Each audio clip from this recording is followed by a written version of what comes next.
Scott, thanks for doing this, man. I really appreciate it. I want to jump right into this. I know your training style, and you're similar to me. We all know about death by PowerPoint, even though it's still sort of the primary method of training for a lot of people. But there's something else that you talk about that resonates with me that I see all the time in law enforcement training, even in attorney training, and that's check-the-box training.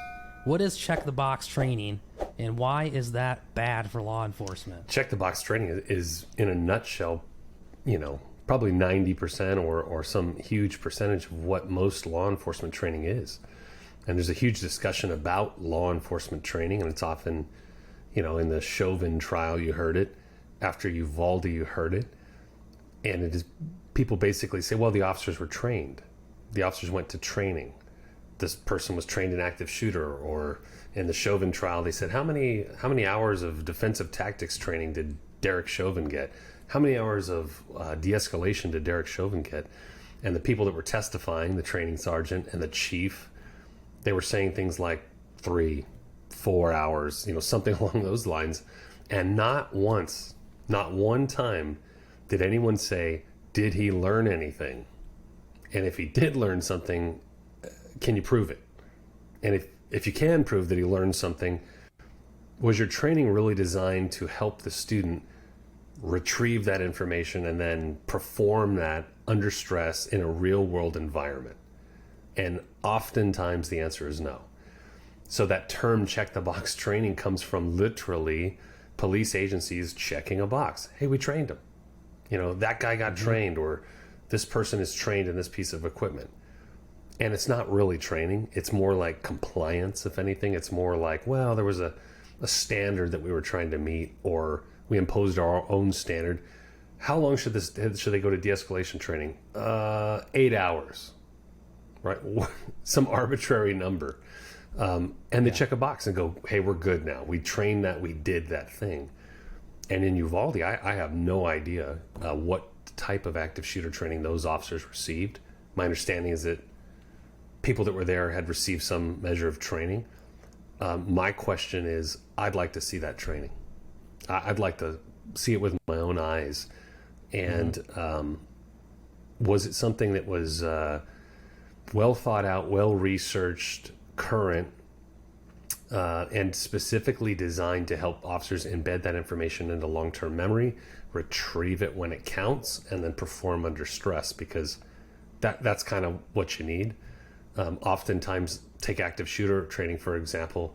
It's an instructor clicking through a PowerPoint saying this is what you should do if an active shooter happens. And then maybe there's a scenario. And in the scenario, the officers are in a room, and then bang, bang, bang on the other room. They say, oh, go get him. That's the active shooter. And then everybody runs in and shoots him. And then we pat ourselves in the back and go, we're trained. But see, what that type of training doesn't involve sense making, like making sense of what's occurring. It's spoon fed to you. This is the active shooter training. Go get him.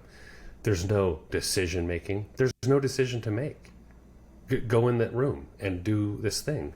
It's largely unrealistic. There's no one shooting back at you. It's spoon fed. It's obvious. There's no stress or pain or actual threat of danger involved. And for a lot of agencies, taking the time to create something that's the opposite of that, where it's meaningful, it's well researched, it's going to embed in long-term memory, it is stressful, the officers are required to make decisions, make sense of what's occurring, and then there's a force-on-force element with some munitions or something like that. A, that's expensive. B, that's going to take time and a lot of personnel, safety officers and whatnot. And to be quite honest, most agencies have already voted it's not worth it. And they'll say, well, I didn't vote for that. Yes, you did. You're not doing it. You know what good training would look like. Come on. I'm not telling you anything you don't know. And if you're not doing that, you've already decided you don't need to do that. You've already voted. And very, very few departments are investing time, money, and resources in actual training that will matter. Instead, they're focused on checking a box, compliance activity. Yes, I'm 100% with you. That's kind of what attracted to me when I saw some of the training that you've been doing, not just in California, but you've been really getting out across the country a little bit, which is awesome.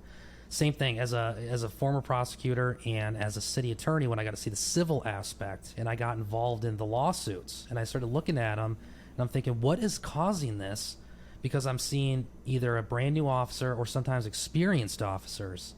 What is causing this? Because they're not, the plaintiff's attorney comes in, they have a narrative because there's money on the table. They want to make this officer look like the ones that we see on TV.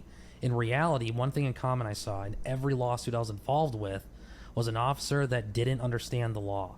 Basic search and seizure principles, basic use of force, understanding Graham versus Connor, being able to articulate those things, a massive lack of understanding. And where does that come from? It comes from the state has this biennium training where you have to do 8 hours or 2 hours of legal update and you check the box off. And usually it's terrible training that, like you said, nobody learns from it. And I know that your company has really taken, I guess I would say you're sort of an industry disruptor because of the approach that you take. What is your philosophy on training, and why do you think it's better than kind of the way we've always done it, the status quo out there? Yeah, I could give you the eloquent answer, or I could just tell you in a nutshell, is that a lot of what is out there is nonsense, right? And I've been a police officer at this point for 23 years, 24 years, and I have been to a lot of training, meaning I have a list of classes and certificates, and man, it's a lot. A great deal of that training was substandard, not effective, and really, if I was learning a lot from some of those classes, it was because of whatever I was doing after that, being intentional, reflecting back on that information, asking more questions, seeking additional data, rehearsing, conducting mental rehearsals, really doing something with the information. But in law enforcement, as with a lot of domains, it's not just us, training is looked at as it's an event. It's something you go to. You go away to this training thing. It lasts 8 to 40 hours or whatever it is, and then you return and you're trained, and that was it. Mm-hmm. That is training in a nutshell. And if you start really scratching the surface, if the public started scratching the surface with what is police training, you wouldn't be impressed, right? Look at defensive tactics training, arrest and control training, whatever it's called. There's a reason that police officers seek outside training from like Brazilian Jiu-Jitsu studios and other like UFC types of things. And there's a similar reason why those people don't come to us.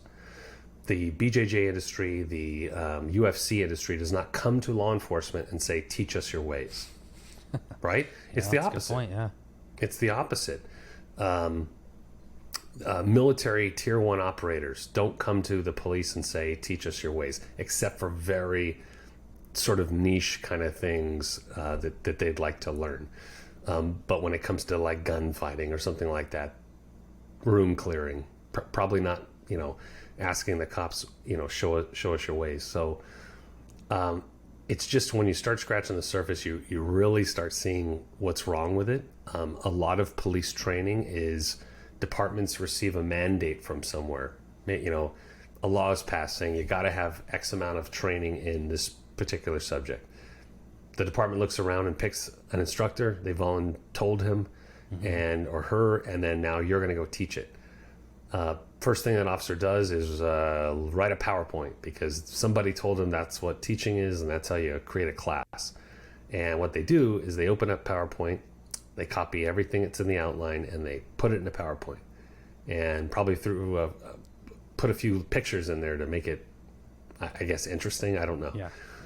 Then they sit up in front of the class and they'll start the class with, hey guys, I know nobody wants to be here, but just bear with me and we'll get through it.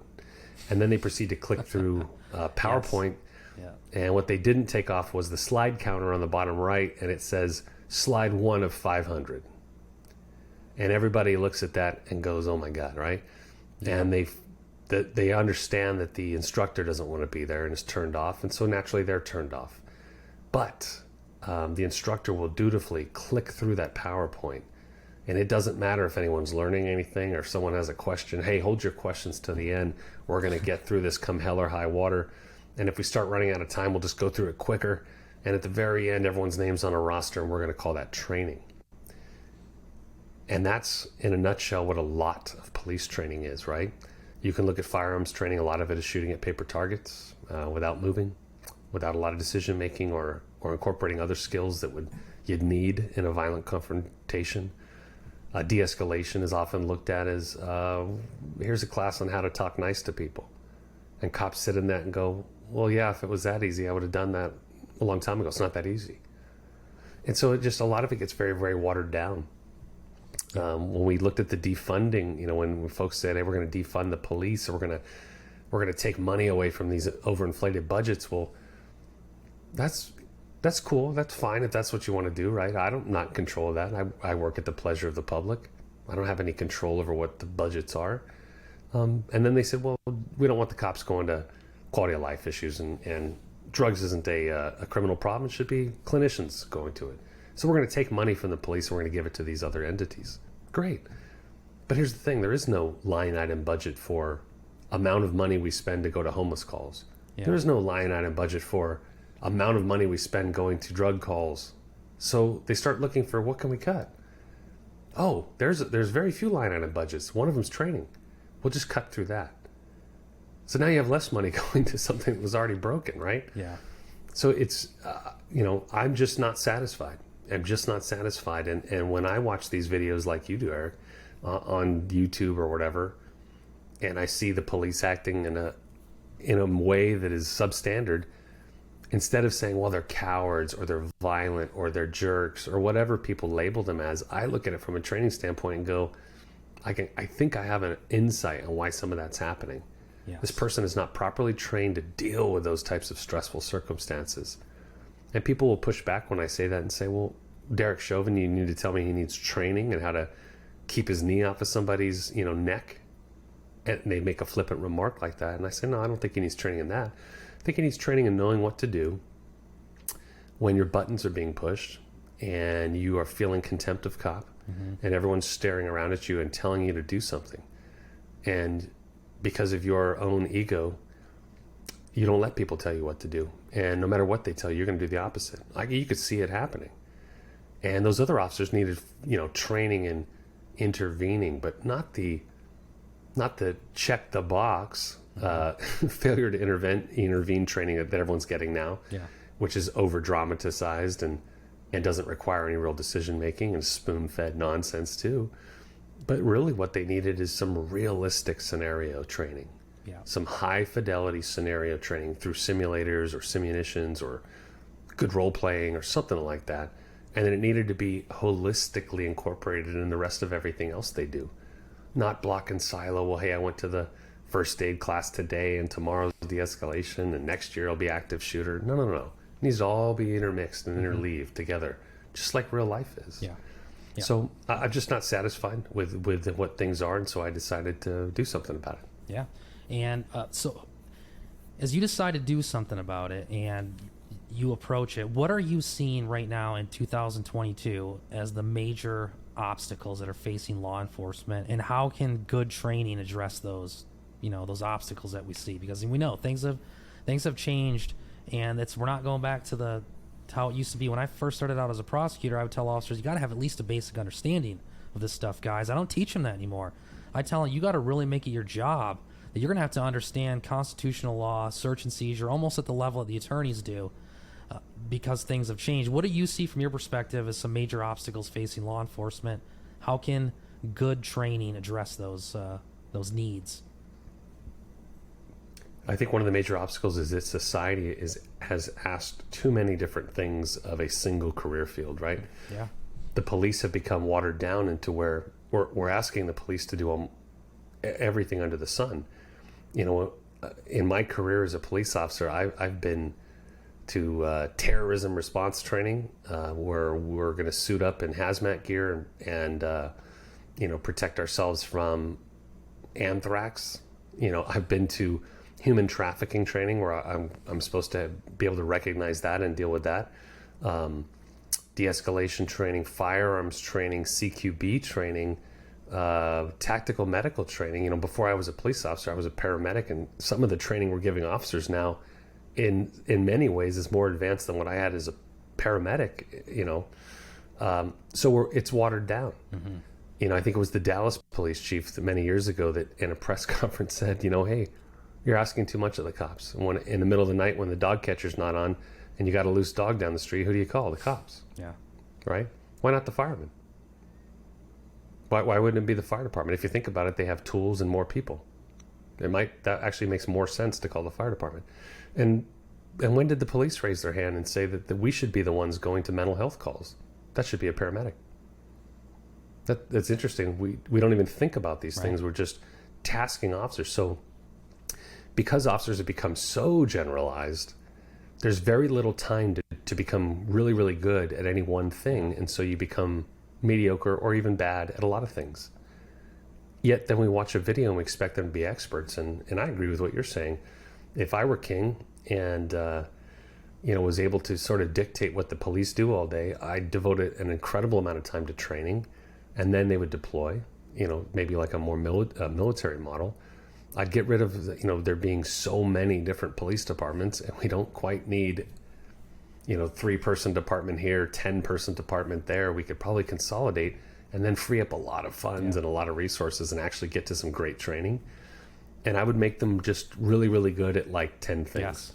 What's that old saying? The jack of all trades, but master of none. When you try to do too many things, something like that. Yeah, I never thought of that, but that's exactly right. Yeah.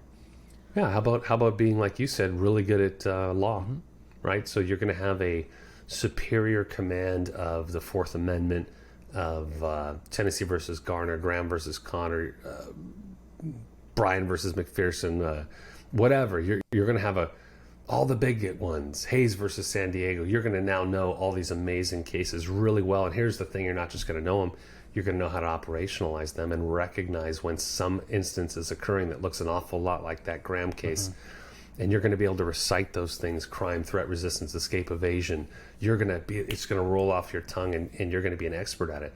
And then we're going to make you an expert at taking people into custody who don't want to be taken into custody. Yeah.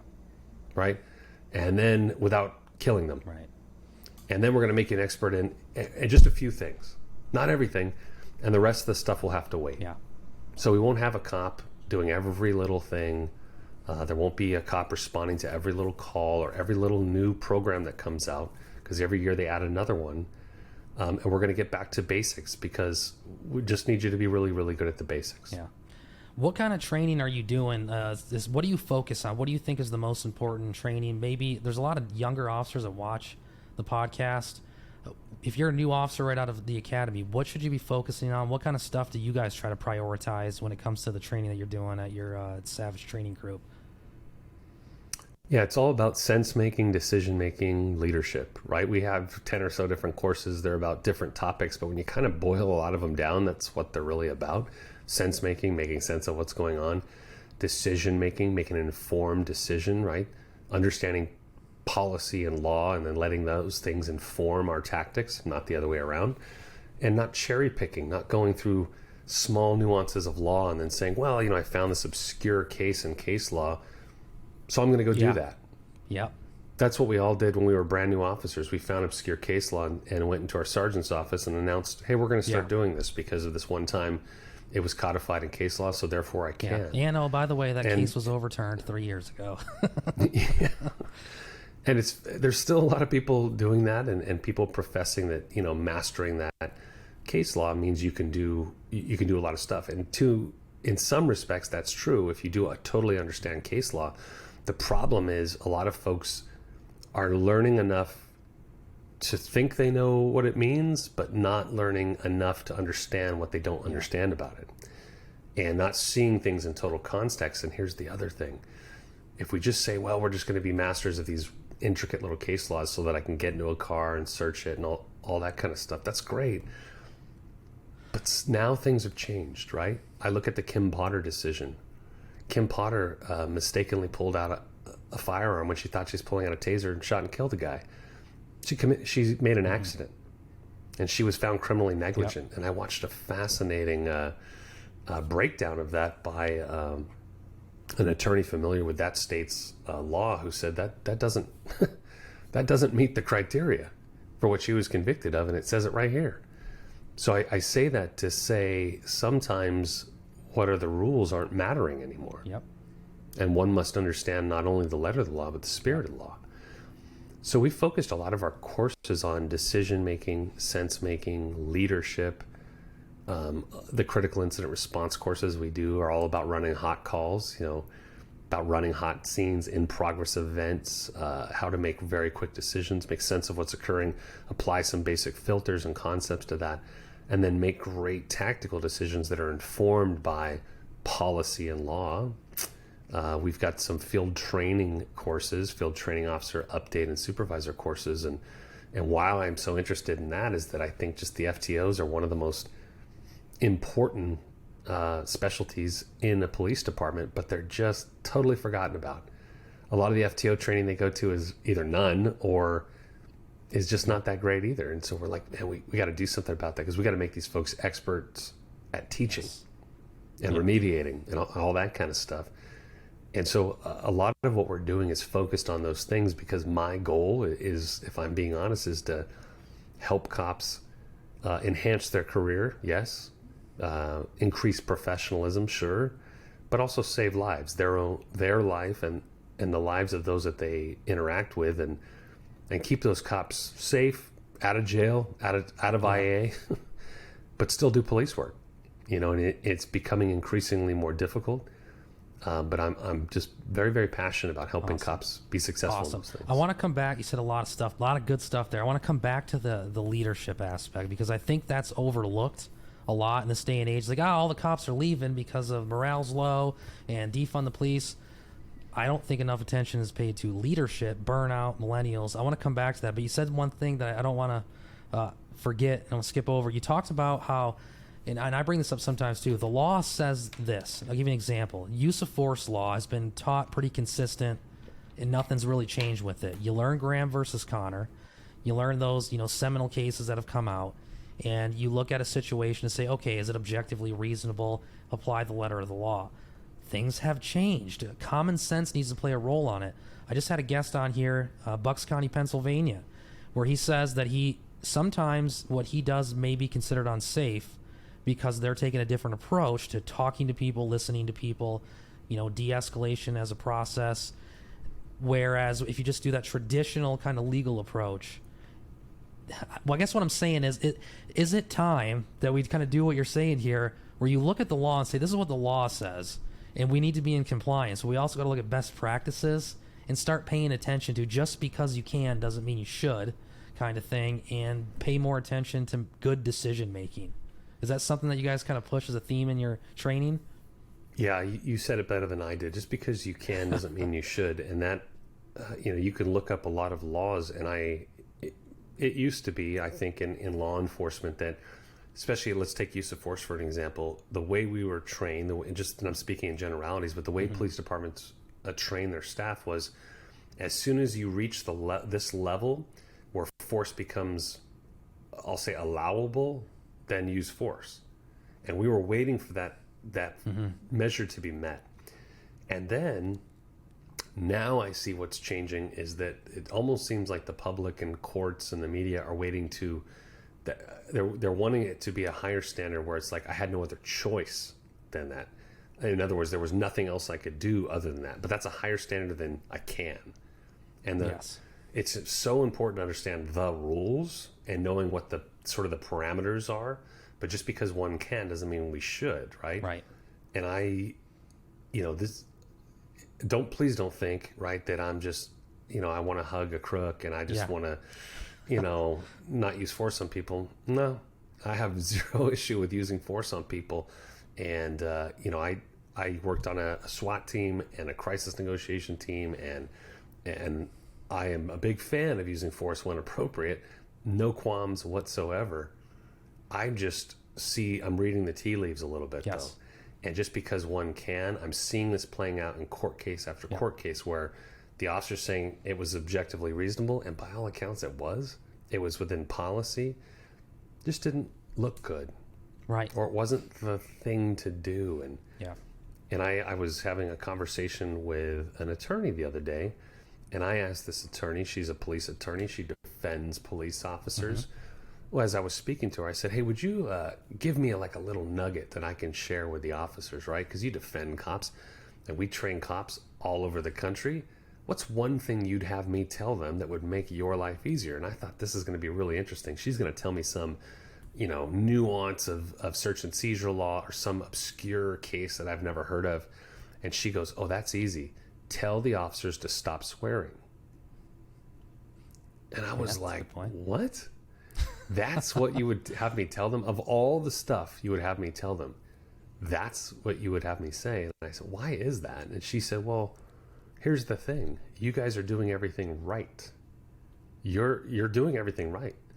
And a lot of cops, especially, in the area she's working, are highly trained, highly motivated. They're out catching crooks daily and doing everything by the numbers. But it doesn't sound good. Yep. And when it gets to court, and remember the crook, the parolee, dirtbag, whatever he was, he's all spiffy in his little suit with his lawyer, and he's looking like just an innocent little angel. And then here comes the tape. Now, the officer comes up and testifies, looking sharp, in a suit, calm and composed, well-spoken. And then they say, let's go to tape. Yeah. Let's watch the body-worn camera. And the jury, oh my goodness, these poor people, they're going to hear the officer say a bad word, right? And now see, police officers, we use the F word and every other cuss word as a noun, verb, adjective, adverb. It's a token of love. We say it all the time, like it's no big deal. To these people, they don't speak like that. So now all they're keyed up on is you.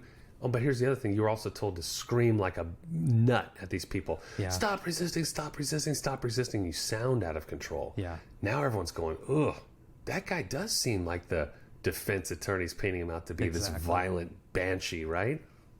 It's driving the narrative. The facts aren't mattering. And that's the part that some of these instructors that are just, encouraging these young officers, hey, just learn all this case law and then you can go jam everybody up. Mm-hmm.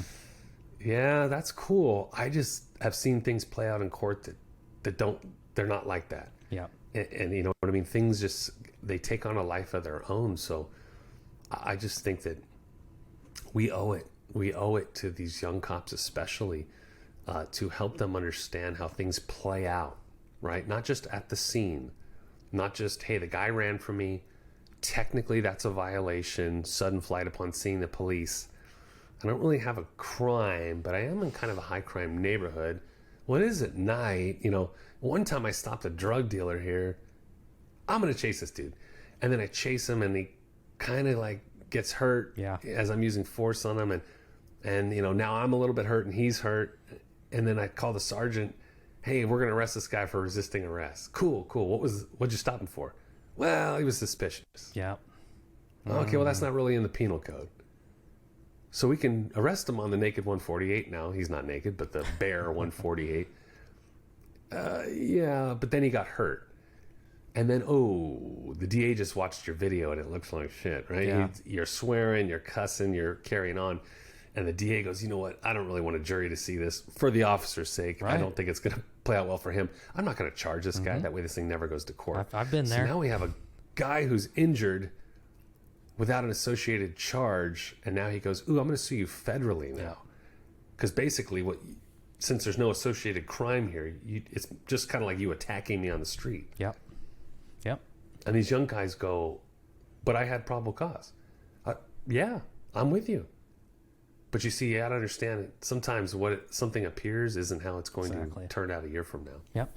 No, man, you just gave the narrative of what I say is a very common lawsuit to pull you in.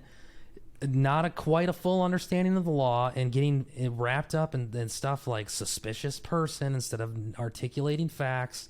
And then next thing you know, it's chased him, someone's injured, use of force, suppression issued, case dismissed, lawsuit. Officer had all the good intentions. It looked like a bad guy that looked suspicious.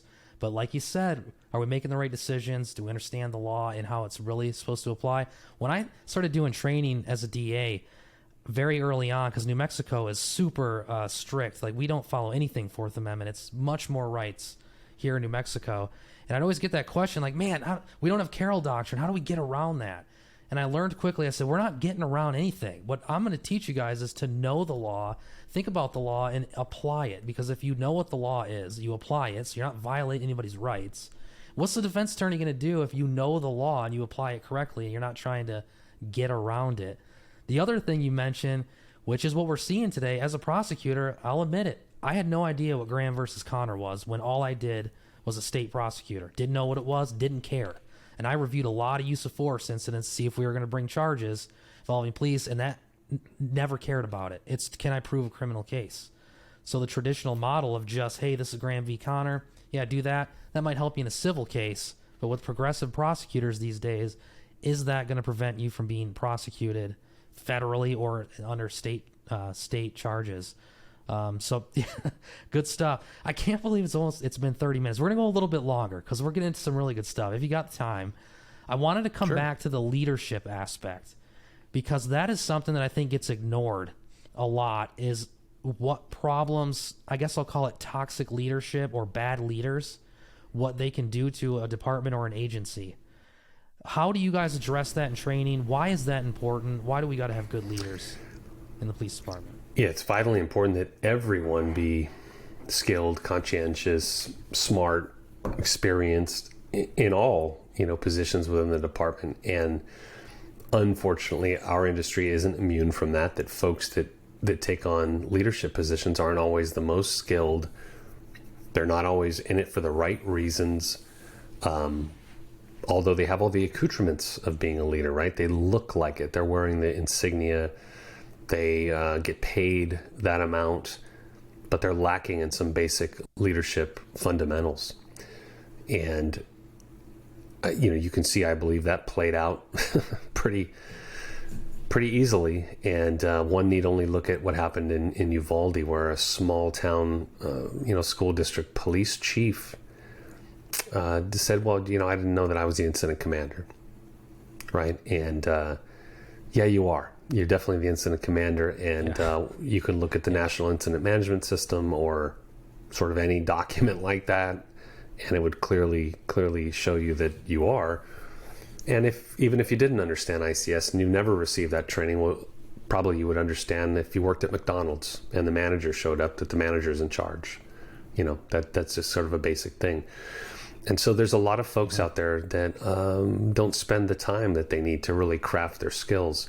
What we need is people who are experienced and are humble and conscientious and intentional to take on those types of positions, who are done it being about me and now they want to make it about the other person.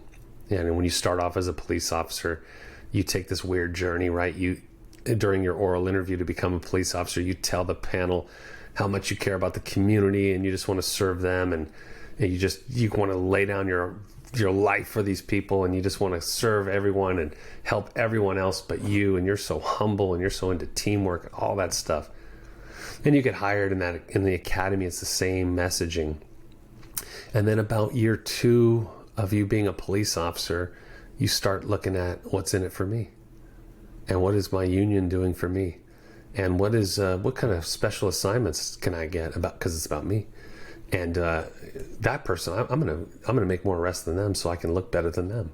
And me, right? And then that continues for a period of time where you start getting rewarded for it being about you. Man, Erik, you're making all the arrests. We're gonna put you on the SWAT team. Yeah. We're gonna do this. You're awesome. Oh, and you're like, this is. Don't put me on the SWAT team. But like, this is amazing. Like, things are happening for me, and it's about me. And then that's fine, because it's not really affecting anybody else. The only problem comes when you raise your hand and go, I want to be a sergeant. And you're still making it about you. And when you decide that you want to lead other people, you have to go, it's not about me anymore. I don't care about me. I care about the other people. And I'm prepared to do the correct, difficult thing, not just the easy thing that's correct, right? Let me tell you, I was a sergeant. It's easy to say, yes, you can have the day off. Yes, you can pursue that car. Yes, you can go kick down that guy's door. That's all easy. And people go, thanks, Sarge.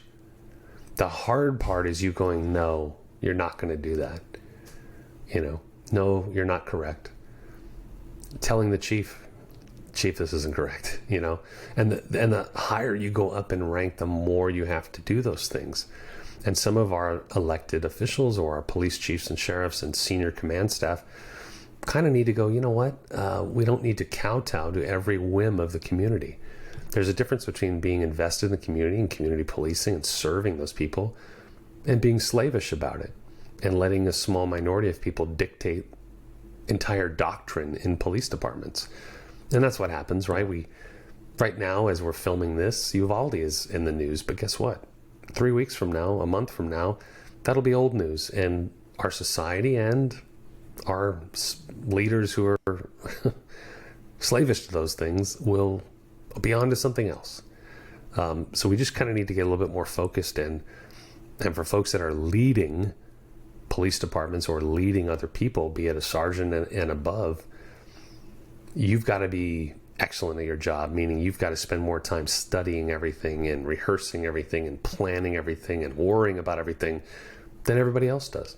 Because it's not about you. It's not about just getting a rank and getting paid more or building your resume. It's about helping the folks out there, because if we get it wrong, the consequences can quite literally be deadly. Yes. Well, that's put very well.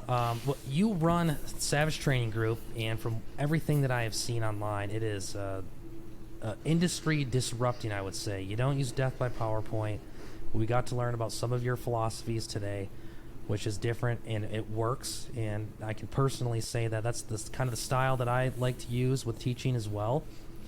Now, can you let people know, some listeners of the podcast here, if they're interested in checking out some of the courses you have, where can they go?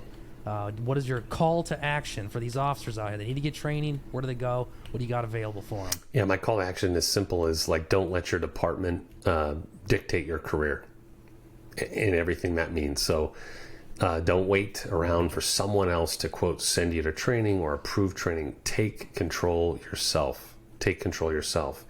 And if you're a department training manager or you're a chief, now's the time. Right? When the lawsuit comes or the big incident happens, you will be wishing, dang it, we should have invested more in training these folks. Right? Now is the time to do that. When the actual day comes, it will be no more time for training. Training happens now in preparation for what's about to occur.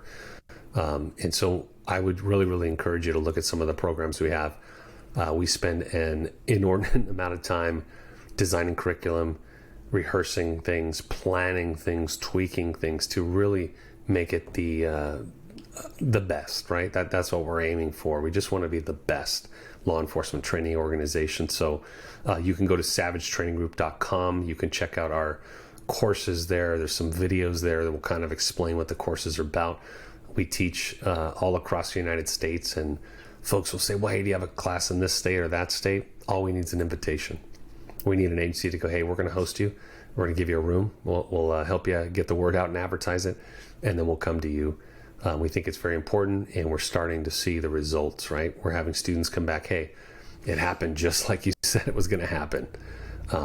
That's good, because we got a lot of instructors, a lot of wisdom that are trying to help you. So let us help kind of make you a hero, right? It's not about us. It's not about the instructors or the Savage Training Group or Scott. It's about you. It's about making you successful. So we think we've got something good to check it out. We're on social media. We're on LinkedIn and on Instagram, and you can check those out too. Those are just a little bit more, Instagram's a little bit more fun, than LinkedIn is. But I spend most of my time on LinkedIn. That's where you can find me if you want to connect to me. But certainly savagetraininggroup.com is the best place to start. Perfect.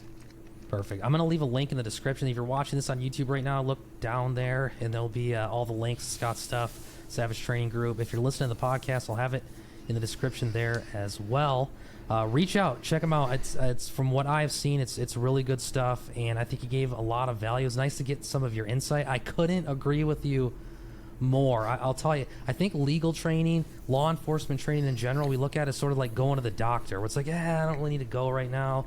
And it's super easy to take care of ahead of time, but if you wait too long, then it becomes climbing Mount Everest. Take care of it now. Get the legal training. It will transform your career if you're an officer, to be able to have that confidence again, to know that you're not going to be one of those officers that are going to be part of the narrative, but you're going to take control of your career. So really good stuff. Thanks for giving us your insight into this. I mean, I really appreciate it. I think the listeners, the watchers of the podcast are going to take a lot of value.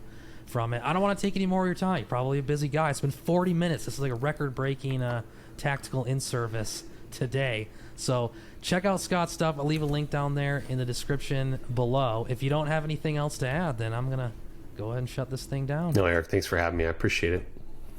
All right. Thanks again, Scott. All right, everybody. You heard it here on the Tactical In-Service. Check out some of Scott's training. And, hey, if you need legal training, don't forget about me. Love to come to your department. Take care of that as well. All right, guys. Until next time, remember, as I say, every battle's won before it's fought. Stay safe. See you in the next episode.